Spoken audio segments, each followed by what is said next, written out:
I'm Robert Cavuto, and today on Metal Rules, we are speaking with André Andersen of Royal Hunt for the release of Dystopia Part 2, which was released on October 28th. Welcome, and thank you so much for taking the time to speak with me today. It's a pleasure. Thank you very much. Thank you.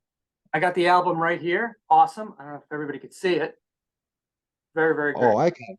Sure, I can. No glare on it. That's Oh, look beautiful. It's a beautiful piece of work, right? In and out.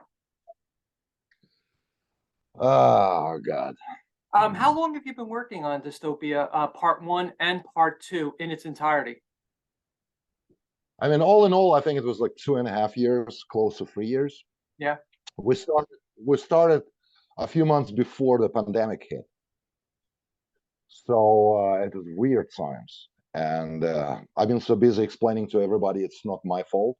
I mean, the pandemic and the whole thing, because everybody starts talking about it.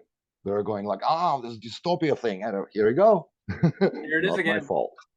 But anyway, so we started a few months before the pandemic hit, and it became very difficult to record it because usually we record with everybody in the studio, Mhm. and with restrictions and everything. We were lucky though.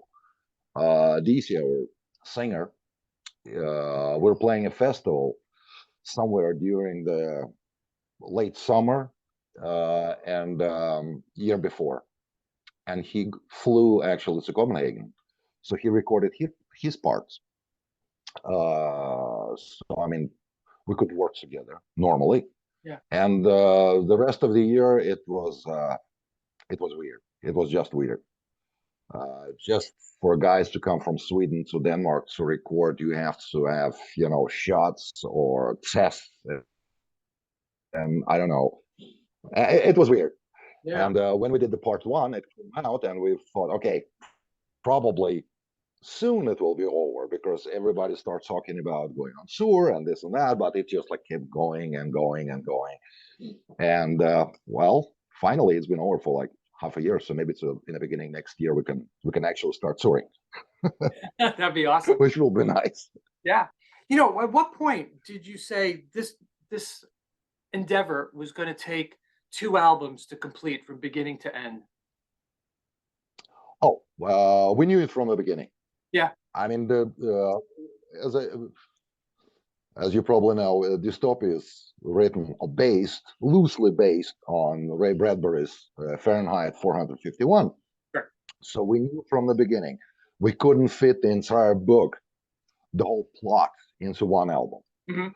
So we were talking about a double album, which we didn't think it was so cool at the time. We thought, okay, we'll do the first part and then we'll see. So that's why we have part one and part two, and it took so long.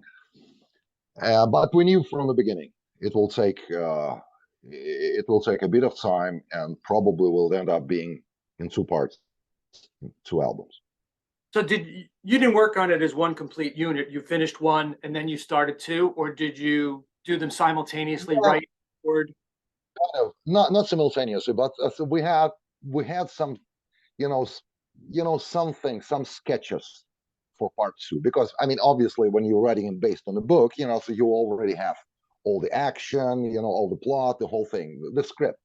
Hmm. So we knew what was going to happen. So musically, we have some sketches for this part, part of the book, the ending and stuff like that, but we didn't iron it out yet. So the first one was completed, and then we started concentrating on the second one.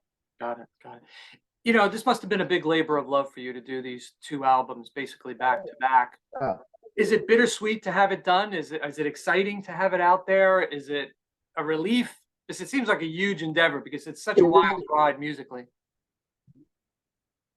Most definitely a relief. First of all, I mean, it's been too long. I mean, usually you have a cycle. You do an album, you do a promotion for a couple of months, and then you go on tour. Here it was back to back, so it was like it felt like it's been years and years and years. And plus, you have this pandemic, so all these complications you have on the side. So you couldn't do it as you usually do, relatively quickly. So yeah, so some relief is the first word.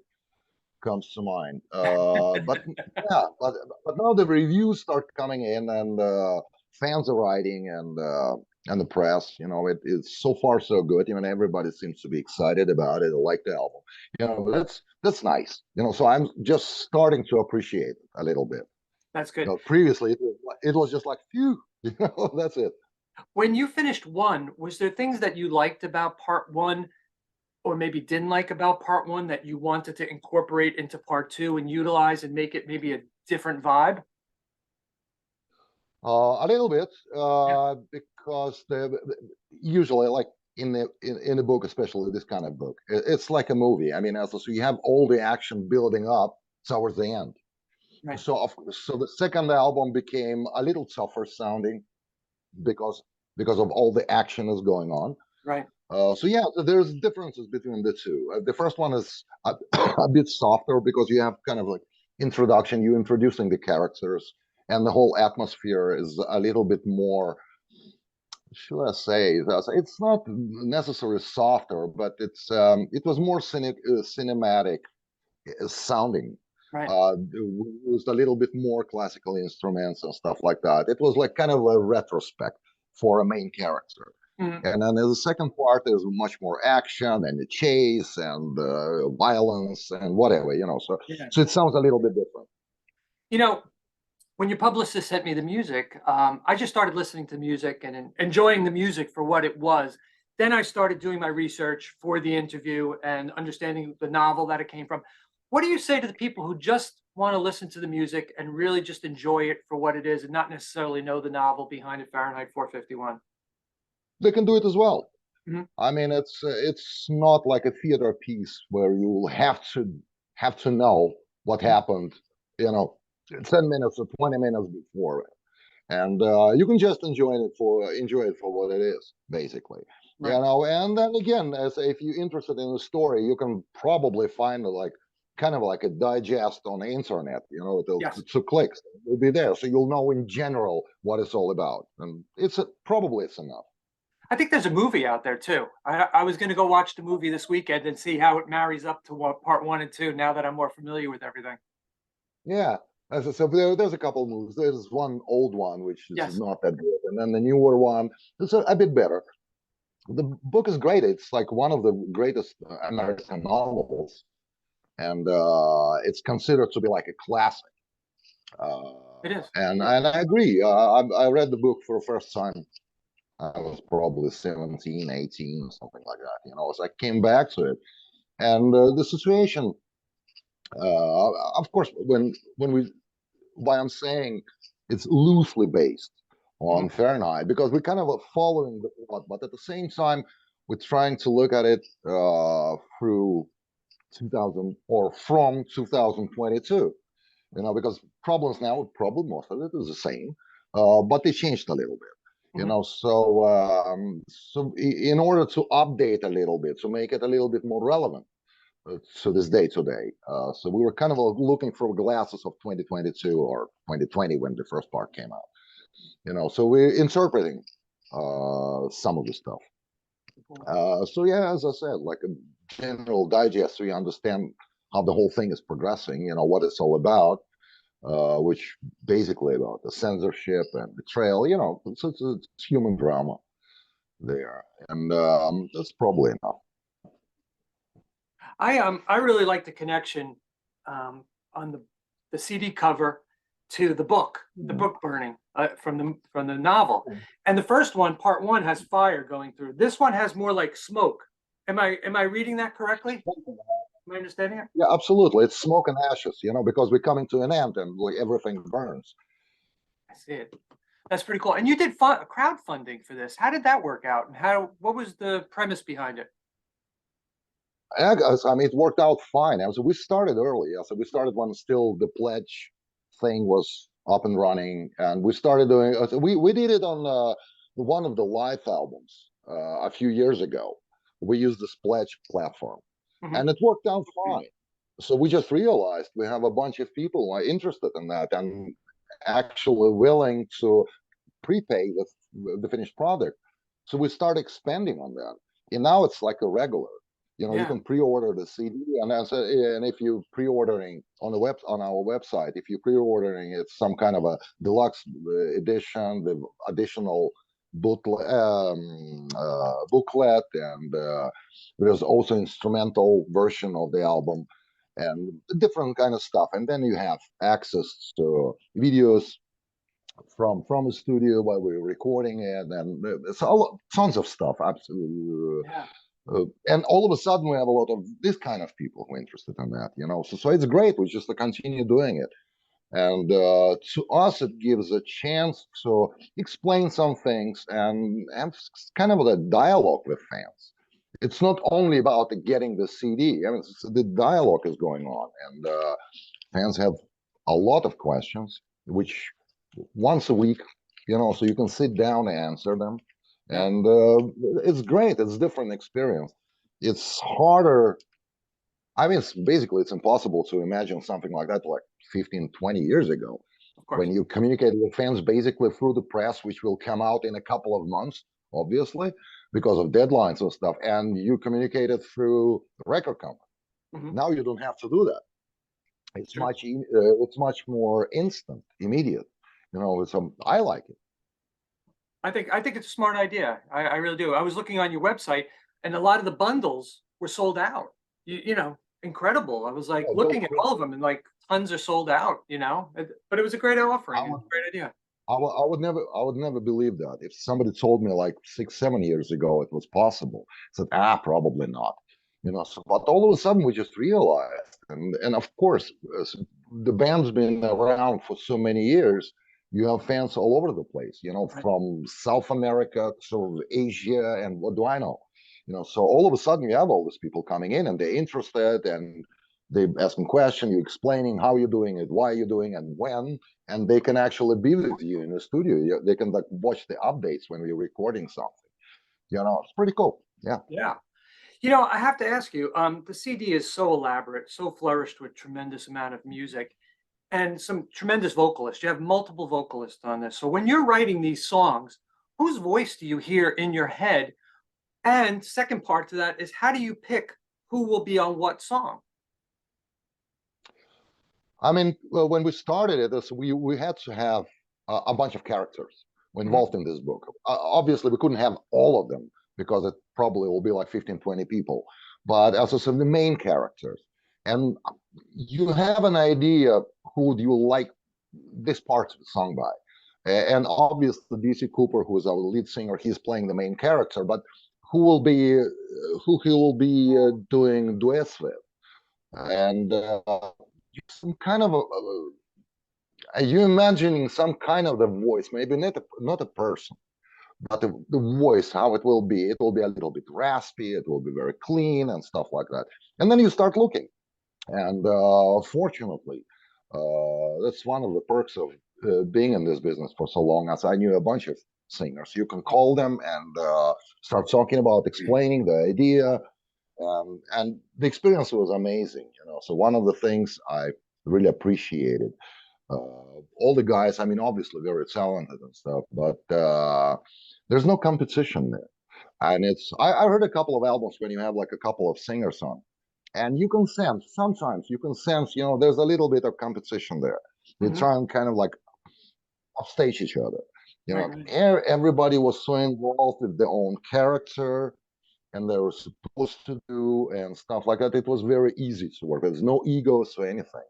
It was such a pleasure, you know. So because I had my thoughts, you know, when we were starting. Okay, different singers, you know, probably each one will demand something, you know, like a bigger part or whatever. Just you know, stuff like that, you know. So Right, yeah. never happened. Never happened. Oh, that's awesome. It makes me think about going back to the script that you talked about earlier. So you must have to do a storyboard musical script of song placement, who's going to sing, how it's going to be sung, and how it all flows and works together. It must have been a massive undertaking to figure this out before you even Yeah, you're wrote anything. starting on. Or Yeah, in the very beginning, yeah. So it needs a lot of planning. yeah, Project like that, yes, and but then again, then the script is actually or the book is actually helping you because you're going through all these motions. So say, okay, this is the interesting part. Of course, you can't say every single thing, but you say, okay, this is probably calling for something a little bit more, let's call it like romantic or more quiet in a way. And here is like action scene. Of course, you can go with all this uh, aggressive guitars and drums and stuff like that. So we're kind of following the flow of the story actually. So it kind of dictates a little bit, and you can adjust. But yeah, as I said, well, I spent a few weeks just trying to imagine things and Right. as to plan to plan them. Yeah, absolutely. No. My favorite track is Live Another Day. I really think it ties a really nice ribbon around the whole CD. Personally, it's my favorite track, and it really embodies the tone of what's going on at the moment and the presence of the novel. You tell me a little about the decision about putting that song where you put it in the sequencing? Uh, it's, I mean, as I say, again, it follows the story, Live Another Day. It's kind of a retrospective thing, and the main character right there, he's sitting and he's hearing all those voices, all those people telling him, so, you can, there's always two kind of advices, so look back or don't look back, and he's confused a little bit, and coming back to what? I mean, he's starting kind of a new life with new understanding of what's going on around him. And so it appeared as I get as far as I remember as the third song on the album. It was just right there. And when we were recording it, the guy started talking about it. That probably this song is incorporating all these elements we have of this album.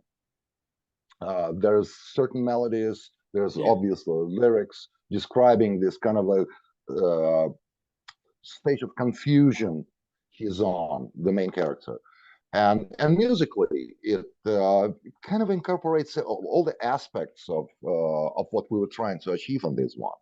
And that's one of the reasons actually we picked it up for a first video we're going to do. So we already shot it. It's just Oh, wow. we're in the process of production, mixing, cutting, whatever else. I'm not involved that much in that part. So yeah, it's one of those songs which somehow, for us at least, it kind of had the stamp of Royal Hunt on it. Yeah. Uh, that's the only way I can explain it. Because we agree on that almost the same day, just like we were talking about it, and we juggling with ideas. Maybe this song, maybe because it's a little faster, it can go easier, to on a listener. It's less complicated or more complicated, whatever. And then we just ended on this one, on Live Another Day. So, good choice, I guess. Yeah, it's my favorite, the one I gravitated. So it's really interesting to hear that's what you guys picked for the next the single and to do the video. Yeah, So that's impressive. yeah, I'm on to something. yeah, absolutely. In the power metal, the progressive rock, hard rock era and genre, Mhm. how do you self-censor how long your song is going to be? Because I would imagine some of these could go on for quite a bit of time, but how do you find that right sweet spot for how long they should be? It's yeah, it's never ending story. I Yeah. mean, with some songs, they just write themselves. You don't bother. I mean, they write themselves. Mhm. With some of them, they need much more attention. And actually, rest of the guys, they're coming in right there. They're very good censors because I can go on with different arrangements and this and that, and sometimes they listen to it and say, you know what, you don't need to do that. I mean, it's fine, right there. And from this point to that point, this is absolutely not necessary. And they're pretty harsh, and I appreciate it Yeah. because otherwise, where do you stop? It's like with any kind of production, you can mix your album to death. You can go on for weeks and weeks and weeks. As I said, somebody has to come in as I say, it's enough, it's fine. Just leave it Yeah. and move on with something else. So that's why I appreciate very much the guys in the band. So they're very harsh critics, but it's great. It's great. And sometimes, yeah, you feel hurt a little bit because you think this part in the middle was just perfect for this. But 99% out of it, 99% of the time, when I listen back to it, maybe a few months later, I realized time after time they were right, because otherwise I was kind of like watering out the point. Yeah. And it's easy to do when you're in the middle of it. So they cutting to the chase, and it's great. It's great. I appreciate it. It's good to have that sounding board, so that somebody could actually give you that advice and have that give and take. And I think that's important. And that's what makes it the collaborative effort. And that's what makes it, I think it sounds so great. That's what the makes the band to do a band, because everybody have a voice and ideas, and yeah, we argue a lot of times in a positive way. Yeah. Because everybody is like kind of fighting for a specific point, and but it's this kind of democracy where, if you can hear, it doesn't matter whose idea it is. If it sounds better, if it just like serves the song better, Yeah. that's it. I mean, there's no discussion there, and yeah, And it's all I think that's the best way to do it. I think it really makes a difference. It's not the individual players, it's the entity at the end. That's the group of the whole for the better thing. It's serving the song and serving the album, like you said. and the band's been together for quite a while, so everybody knows what another one likes or dislikes, even Yeah. the parts of the song we're playing, so you loosely you have an idea, so yeah, so it works for as long as it works, Yeah. Now you talked a little bit about touring. Would you be taking this out on the road as one complete entity that you would perform in its entirety, or would you just play it's a couple songs from it and your greatest hits and your favorite songs? I think it'll be a mix. Okay. Mainly because there's a few singers. They obviously involved in their own bands or different kind of projects and stuff like that. So it's a scheduling. Yeah. So I guess if we'll start touring as we're planning about like in March, April next year, of course, I talked to everybody involved and everybody is interested, but we'll see how it will work out. Probably the most probable way to do that is to do a string of dates with everybody involved, or most of the people involved will be Right. available at the time, and do that, and do this dystopia thing, and then on the rest of the dates, just do greatest hits, so to speak, where we're playing just some selected songs from both of these albums. Would you consider coming to the United States to tour? That will be nice. I mean, it's been a while since we played there. So the last time we played, it was a few years ago. We were playing Prog Power Festival in Yes. Atlanta. Beautiful festival, very nice. And yeah, it will be nice. Every year we're in talks with different promoters, and for some reason, I mean, obviously for the last couple of years, but even previously, it's kind of hard, so to make it work. But nevertheless, so we're trying, and if there'll be a possibility to do that, obviously, sure, we'll do that. Yeah, no, that's great. I speak with a lot of artists like yourself from out of our country, and they said getting visas and the Oh traveling yeah, is very expensive, and yeah. coordinating and booking and the timing of the visa to the tour. It seems like a very nerve-wracking experience. It is very, very few people actually doing it. I mean, beside the big bands, Right. it's just the big ones. But for us, it's very hard. As I know the organizers of Pro Power Festival, they were fighting with this like visas for months and months and months. Yes. And Yes. and the worst part of it is not even the economical part of it, because of course it's expensive and this and that. But I mean, the amount of time you need to put into it, and so the last second, you can be sure you can actually get this visa. Wow. So it makes everything much harder. But we'll try. We'll see. We'll see how it will go. Good. Well, I hope you come out to United States and at least in my area, New Jersey and New York. So that Yeah, would be, that will be nice. Yeah. I mean, That will be nice. listen, Andre, I want to thank you so much for your time. It was a fascinating interview, incredibly interesting, and I love it. I think it's a great album. So I hope everybody goes out Thank and you picks very it up much. because it's killer. Thank you very much. Thank you. And thank you It for was your a time. pleasure. Have a great Bye day. bye. Thanks. Same.